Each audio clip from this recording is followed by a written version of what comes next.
On se retrouve en direct de mon lit parce que le thème du mois de janvier était un hommage à mon lit, tout simplement parce que je vis dans un 20 mètres carrés et que avec les mesures du Covid prises en compte à Séoul, on n'a plus vraiment le droit de sortir. On n'est pas confiné comme en Europe, mais on doit quand même essayer d'éviter les sorties, surtout si c'est pas nécessaire, et la plupart des cafés sont fermés également. On peut encore aller au restaurant, mais c'est mieux de prendre à emporter ou de se faire livrer honnêtement par les temps qui courent. Donc je passe énormément de temps à la maison, mes cours sont en ligne également, du coup je passe énormément de temps sur ce bon vieux lit et je suis très contente du coup d'avoir pris mon temps pour le choisir. Avec mon copain on a vraiment hésité pendant longtemps à se prendre ce type de lit. En fait il s'agit d'un lit 2 personnes avec des rangements en dessous, une bibliothèque sur le dos, donc là la partie ici c'est la partie qui touche à la bibliothèque, et la petite particularité qui est très très cool, c'est qu'on a une tablette qui pivote. Attendez, je vous fais une petite démo. Comme suit, vous avez la petite tablette qui pivote et qui du coup permet d'étudier, de faire voilà, ce qu'on veut. Et du coup souvent en direct de mon lit, j'édite des vidéos, j'étudie, je fais un tas de trucs. Et du coup j'adore mon lit et j'avais envie de faire un thème en rapport avec ma vie dans mon lit. Et du coup ce sera le thème de ce mois de janvier. Voilà, je te laisse avec la vidéo. Enjoy! Du coup, on commence par se dégager de l'espace pour commencer ce mois de janvier. J'ai simplement cherché sur Pinterest une photo de petit déjeuner sur un lit pour pouvoir m'en inspirer. Puis j'ai tracé les contours de mon dessin et j'ai commencé directement avec l'aquarelle. Donc là, je fais sommairement la couette en mettant quelques zones d'ombre en plus foncé. Et puis après, j'étale ma couleur avec de l'eau pour pouvoir faire le reste de la couette. Ensuite, je me lance sur le plateau avec un marron un peu plus foncé. Et puis après, je viens mettre des petites touches de couleur pour créer mon petit déjeuner, c'est-à-dire le café, le croissant, les fruits et bien sûr la cafetière. Et en bonus sur le lit, j'ai dessiné cet adorable petit masque pour dormir que vous avez vu dans l'intro. En fait, je l'ai acheté chez Butter il y a très peu de temps avec le lardon et j'ai trop kiffé. Et du coup maintenant, il est toujours sur mon lit, il trône en déco. Je dors pas vraiment avec parce qu'il est un peu trop serré, mais j'essaye du coup de détendre l'élastique quand je regarde des vidéos. Je le mets juste au-dessus de ma tête. Enfin bref, si quelqu'un a des astuces pour détendre les élastiques de masque pour dormir, je suis preneuse parce que je trouve ça trop mignon et j'ai hâte de pouvoir l'utiliser quand il sera un peu plus loose. Donc voilà, sinon retour sur le dessin.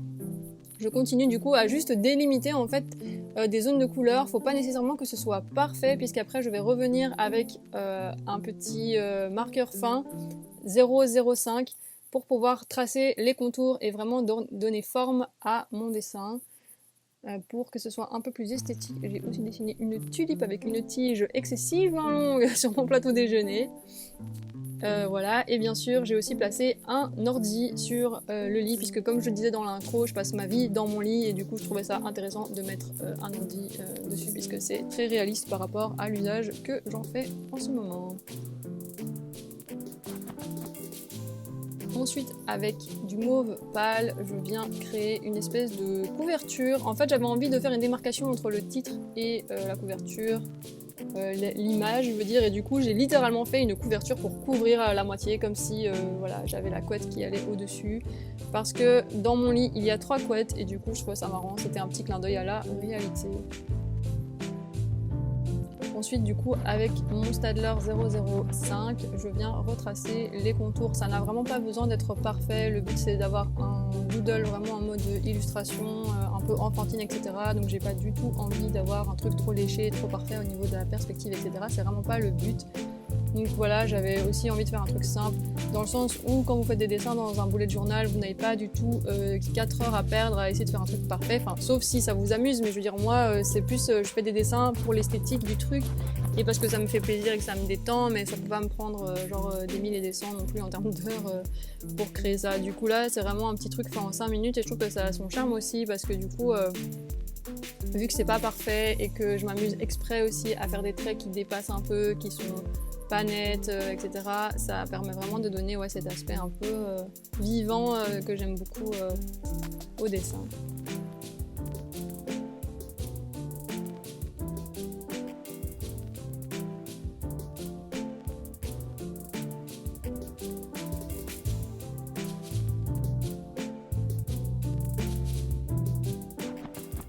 Au final, je sais pas vous, mais moi cette année, avec le confinement, etc., je me suis retrouvée à être beaucoup plus créative que l'année précédente.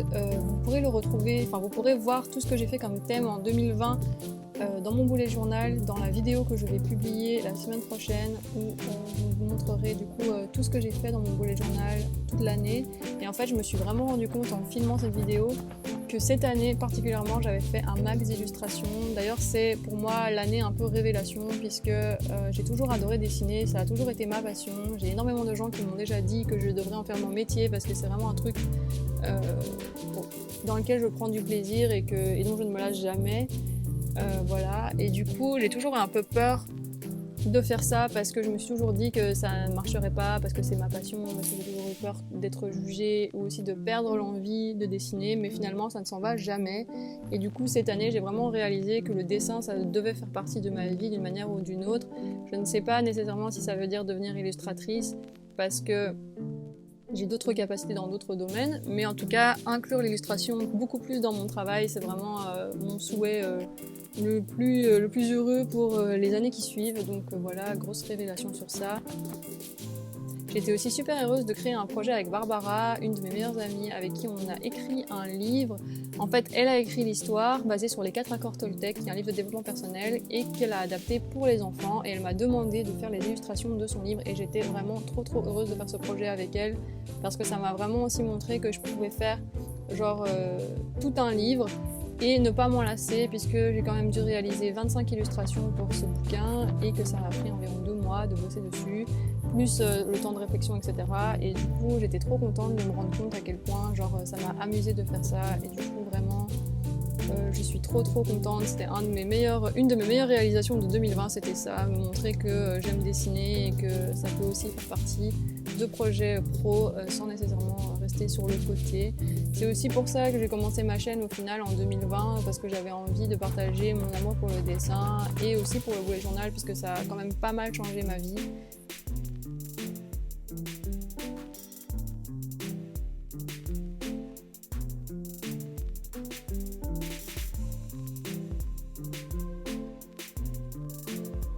On termine cette couverture et on va pouvoir passer à la suite.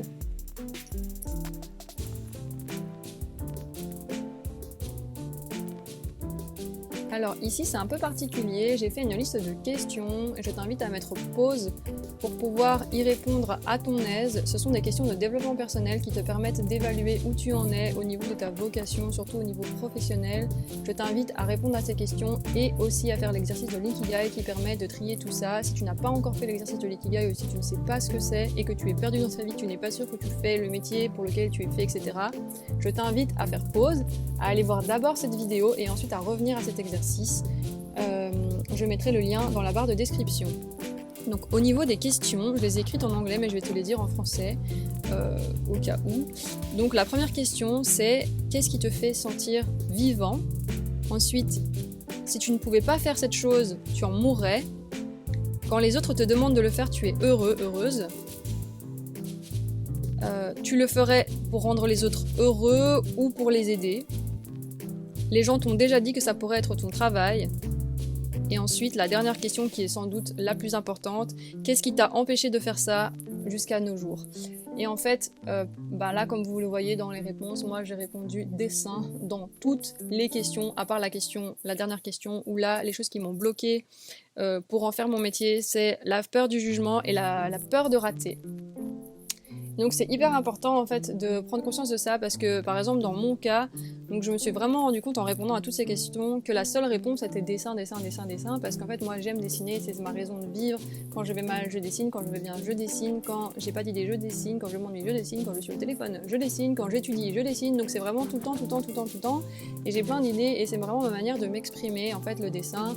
Et si j'avais pas ça, vraiment j'en mourrais. Et d'ailleurs j'ai plein de journaux dans lesquels c'est écrit genre si je ne dessine pas je vais mourir, genre littéralement si quelqu'un m'enlève ça je ne serai plus heureuse, ma vie ne sera pas complète.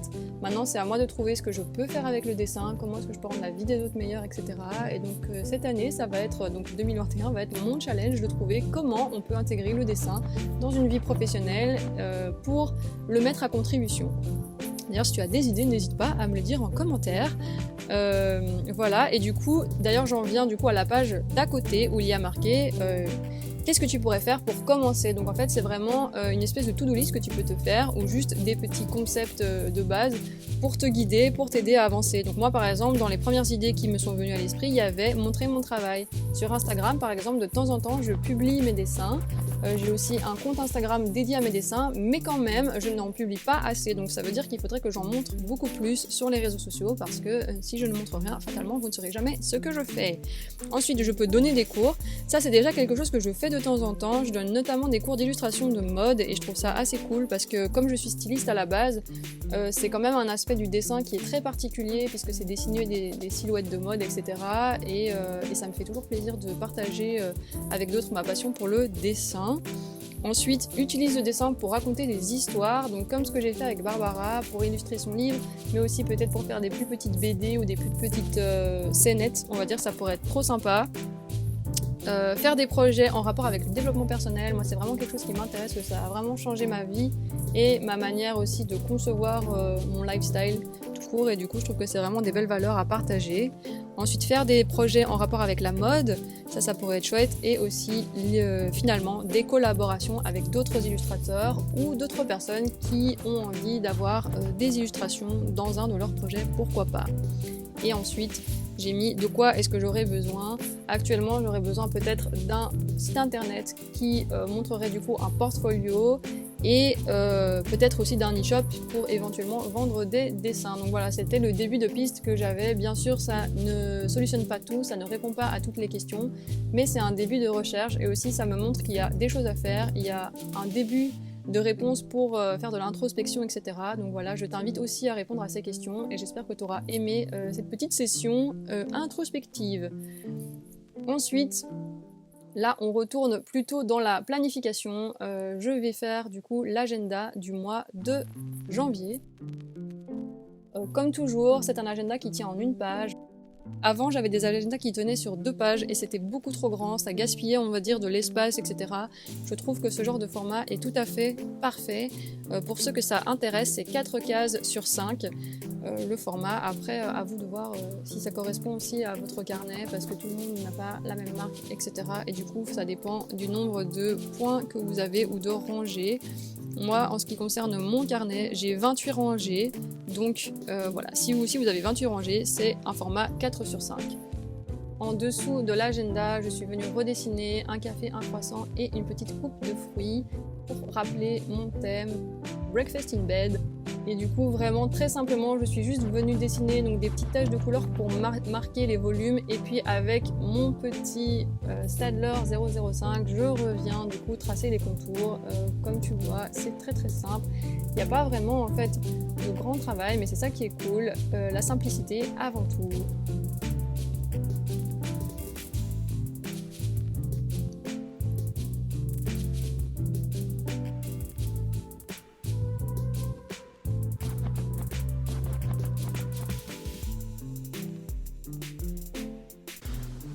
Et voilà, c'est déjà la fin de cette vidéo. Merci de l'avoir regardée. J'espère que le thème t'aura plu et qu'il t'aura inspiré. Si c'est le cas, n'hésite pas à me laisser évidemment un petit pouce et un petit commentaire. N'hésite pas aussi à me partager ton propre thème du mois de janvier. Qu'est-ce que tu as fait? Envoie-moi tes photos aussi sur Instagram. J'adore voir ce que les autres font aussi, donc n'hésite vraiment pas à partager simplement ce que tu fais. À la base, c'est le pourquoi de cette chaîne, c'est le partage, donc il ne faut pas hésiter. Et je te dis à bientôt pour une prochaine vidéo. Ciao!